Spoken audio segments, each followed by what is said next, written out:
Tsy hitondra fitoniana eto amin'ny firenena ny fametrahana governemantan'ny marimaritra iraisana araka ny zava-misy amin'izao fotoana izao, hoy Andriamatoa Zakahely Boniface. Nambarany ihany koa fa dia tsy tena mpanao politika manaja ny lalam-panorenana sy ny lalana ary matahotra ny vahoaka no governemanta mijoro amin'izao fotoana izao. Nomarihiny nefa tsy vahaolana ihany koa izy ny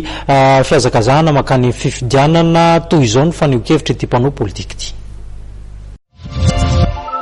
Tsy hitondra fitoniana zany io zavatra ary tsy consensuel io ary iza moa ny hanaiky raha ireo ny tantana ny fifidianana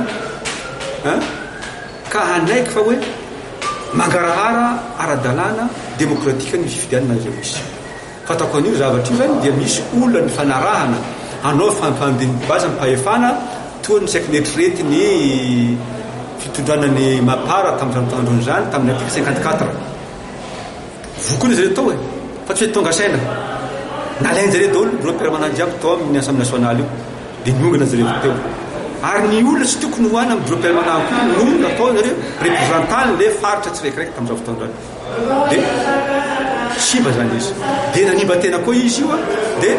kanefa misy zavatra kendrena fahatako azy zany hoe fandembasam-pahefana amin'ny fievera satria tsy sany tonona izy mpanao mpanjakana lehibe ny mapara reo zany na mijery ny anarana mapara zany zany dia fahita type de personnalité zay zavatra zay dika zany olona dictature mpangalatra dia zay mitonga miteny hoe dahalo ane izy telo lahy reo satria reo nangalatra omby reo namon'olo reo nampigadragadra olona daholo ka nitamby ny olona enina zay maty teo tamin'ny 13 mai zany dia roa par ministère zany satria roambolo folo ministère azo reo teo zay zany nanaovana politika satria reo olona reo koa ny tonona fa hoe tsy mpanao politika fotoana tena fitondrana zany matonga zay miteny zay mpanao politika zay nanombo tena nanao politika dia hoe mafia politika dahalo mpanao politika reo zavatra olona reo